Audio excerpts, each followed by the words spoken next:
नमस्कार साथियों, स्वागत है आपका हमारे YouTube चैनल में। आप छत्तीसगढ़ की किस जगह से हमारे समाचार सुन रहे हैं, कृपया कमेंट बॉक्स में लिखकर हमें जरूर बताएं। साथ ही हमारे चैनल को सब्सक्राइब करना ना भूलें। रायपुर से प्रस्तुत हैं छत्तीसगढ़ के प्रादेशिक समाचारों के साथ में रजनी शुक्ला। पहले मुख्य समाचार। संसद का शीतकालीन सत्र कल से हुआ शुरू। 26 दिनों तक चलने वाले इस सत्र में कुल 19 बैठकें होंगी। प्रधानमंत्री नरेंद्र मोदी ने कल नई दिल्ली के भारत मंडपम में अंतर्राष्ट्रीय सहकारिता गठबंधन ICA वैश्विक सहकारी सम्मेलन का किया उद्घाटन। छत्तीसगढ़ उच्च न्यायालय के मुख्य न्यायाधीश रमेश सिन्हा ने कहा है कि मानव तस्करी से निपटने के लिए निवारक रणनीति विकसित करनी होगी। और भारतीय संविधान के 75 वर्ष पूरे होने पर आज सुबह रायपुर में निकाली जाएगी पदयात्रा। मुख्यमंत्री विष्णुदेव साय और विधानसभा अध्यक्ष डॉक्टर रमन सिंह होंगे शामिल। अब समाचार विस्तार से। संसद का शीतकालीन सत्र कल से शुरू हो गया है। 26 दिनों तक चलने वाले इस सत्र में कुल 19 बैठकें होंगी। प्रधानमंत्री नरेंद्र मोदी ने आशा प्रकट की है कि संसद का शीतकालीन सत्र लाभकारी रहेगा और इसमें रचनात्मक विचार विमर्श किया जाएगा। संसद सत्र से पहले मीडिया को संबोधित करते हुए श्री मोदी ने कहा कि यह सत्र संविधान पारित होने के 75 वर्ष सहित कई कारणों से विशेष रहेगा। उन्होंने कहा कि यह सत्र लोकतंत्र के लिए गरिमापूर्ण ऐतिहासिक अवसर होगा। प्रधानमंत्री नरेंद्र मोदी ने कल नई दिल्ली के भारत मंडपम में अंतर्राष्ट्रीय सहकारिता गठबंधन ICA वैश्विक सहकारी सम्मेलन का उद्घाटन किया।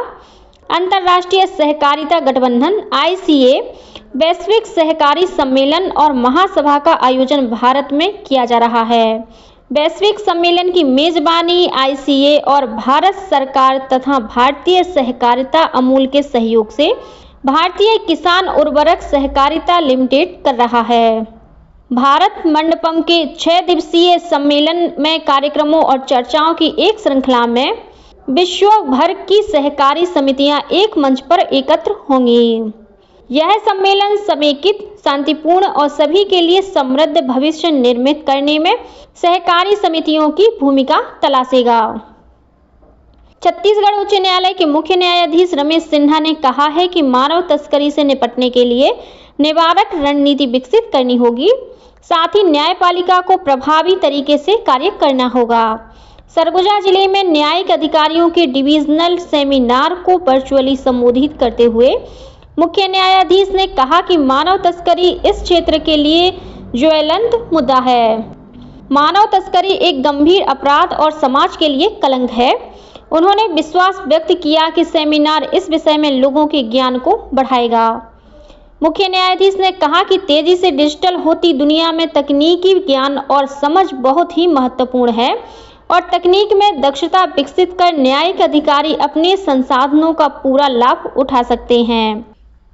भारतीय संविधान के 75 वर्ष पूर्ण होने पर खेल और युवा कल्याण विभाग द्वारा आज सुबह राजधानी रायपुर के पंडित जवाहरलाल नेहरू स्मृति चिकित्सालय से अंबेडकर चौक तक पदयात्रा निकाली जाएगी। इस पदयात्रा में मुख्यमंत्री विष्णुदेव साय और विधानसभा अध्यक्ष डॉक्टर रमन सिंह शामिल होंगे। पदयात्रा से पहले पंडित जवाहरलाल नेहरू स्मृति चिकित्सालय के सभागार में संविधान पर आधारित प्रश्नोत्तरी प्रतियोगिता का आयोजन होगा। इसके बाद चिकित्सा महाविद्यालय से कलेक्ट्रेट परिसर अंबेडकर चौक तक पदयात्रा निकाली जाएगी। कार्यक्रम में उप मुख्यमंत्री अरुण साव, विजय शर्मा, केंद्रीय आवास एवं शहरी विकास मंत्री तोखन साहू, विधायक और अन्य जनप्रतिनिधि शामिल होंगे। वहीं आज 26 नवंबर से प्रदेश में साल भर तक हमारा संविधान हमारा स्वाभिमान के नाम से स्मरणोत्सव का आयोजन किया जाएगा। रायपुर में आयोजित मुख्य कार्यक्रम में राज्यपाल, मुख्यमंत्री, उप मुख्यमंत्री के साथ सभी मंत्री, विधायक और अन्य व्यक्तियों द्वारा संविधान की प्रस्तावना का वाचन किया जाएगा। संविधान दिवस पर स्कूलों और कॉलेजों में प्रश्नोत्तरी, वाद विवाद और भाषण प्रतियोगिताओं का आयोजन किया जाएगा। साथ ही अनुसूचित जाति जनजाति गांव में 15 दिवसीय संविधान यात्रा निकाली जाएगी। वहीं ग्राम पंचायतों में ग्राम सभाओं का भी आयोजन किया जाएगा।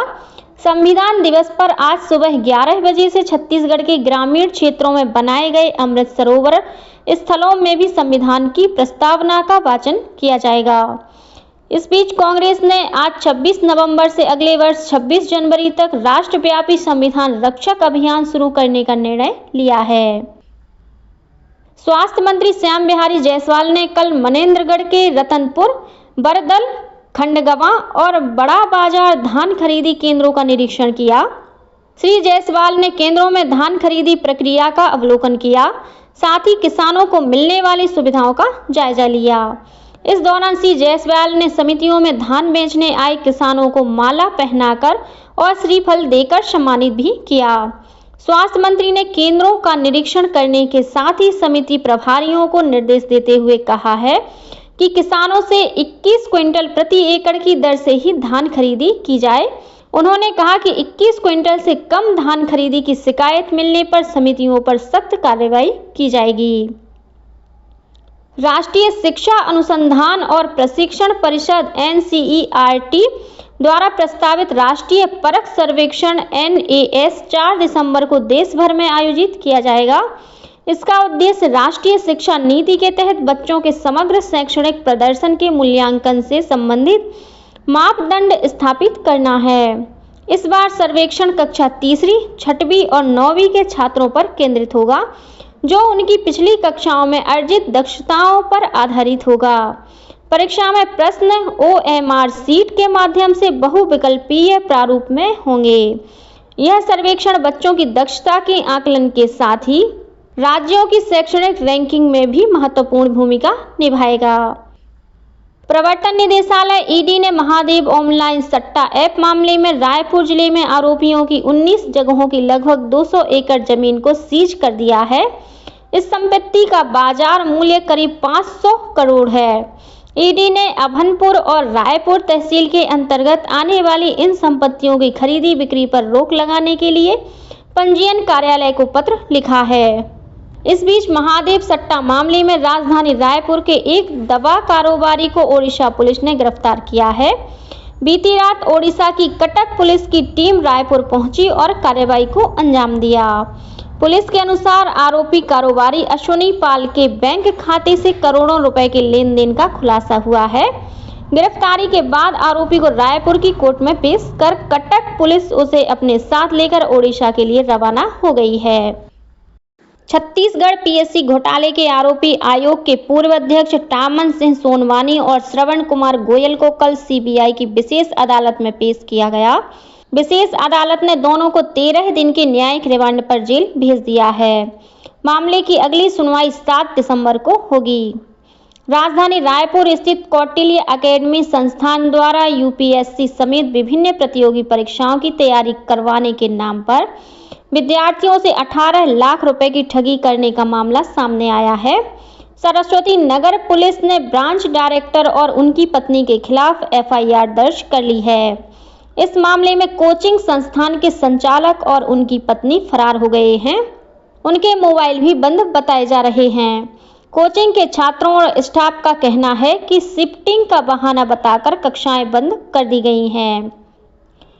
46वीं अखिल भारतीय विद्युत लॉन टेनिस स्पर्धा का कल रायपुर में समापन हुआ।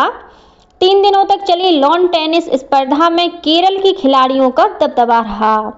टीम इवेंट में केरल राज्य विद्युत मंडल की टीम विजेता रही। उप विजेता के खिताब उत्तर प्रदेश को मिला।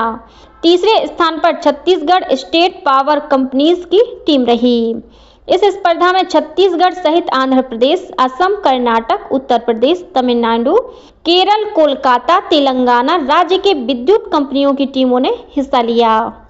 समापन समारोह को संबोधित करते हुए छत्तीसगढ़ स्टेट पावर कंपनीज के अध्यक्ष डॉक्टर रोहित यादव ने कहा कि राज्य विद्युत कंपनियों, मंडलों, निगमों में खेल कूद की गतिविधियों पर विशेष ध्यान दिया जाता है, जिसके कारण यहाँ की प्रतिभाएं राष्ट्रीय स्तर पर जगह बनाने में सफल रही है। ऑनलाइन ठगी के 2 आरोपियों को मोहला मानपुर पुलिस ने बिहार से गिरफ्तार किया है।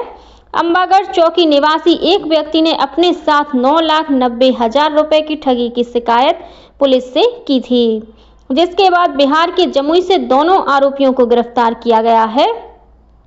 ठगों ने पीड़ित व्यक्ति का मोबाइल हैक कर उसके बैंक खाते से यह राशि निकाल ली थी। इधर भिलाई में ऑनलाइन जॉब दिलाने के नाम पर ठगी करने के आरोपियों को कुम्हारी पुलिस ने झारखंड से गिरफ्तार किया है। आरोपियों ने टेलीग्राम ऐप के जरिए 3,50,000 रुपए से ज्यादा की ठगी की है। और अब पेश है मौसम का हाल। प्रदेश के कई जिलों में तापमान सामान्य से 2 डिग्री नीचे पहुंच गया है। मौसम विभाग से मिली जानकारी के अनुसार अंबिकापुर में सबसे कम तापमान 8 डिग्री सेल्सियस दर्ज किया गया। मौसम विभाग ने सरगुजा संभाग के कुछ जिलों में शीतलहर चलने की आशंका जताई गई है। 29 नवंबर से दक्षिण छत्तीसगढ़ में न्यूनतम तापमान में वृद्धि हो सकती है। और अब कुछ अन्य समाचार संक्षेप में। मुख्यमंत्री विष्णुदेव साय की अध्यक्षता में आज 26 नवंबर को नया रायपुर स्थित मंत्रालय में राज्य मंत्रिपरिषद की बैठक आयोजित की जाएगी। श्री रामलला दर्शन योजना के तहत रायपुर संभाग के 550 श्रद्धालुओं को लेकर कल विशेष ट्रेन अयोध्या धाम के लिए रवाना हुई। इस ट्रेन को खाद्य मंत्री दयालदास बघेल और राजस्व मंत्री टंकराम वर्मा ने हरी झंडी दिखाकर रवाना किया। और जांजगीर चांपा जिले में महिलाओं से 30-30 हजार रुपए की ठगी का मामला सामने आया है। कल सैकड़ों महिलाओं ने कलेक्ट्रेट पहुंचकर कलेक्टर से इसकी शिकायत की है। इसी के साथ छत्तीसगढ़ के समाचारों का ये बुलेटिन समाप्त हुआ। नमस्कार।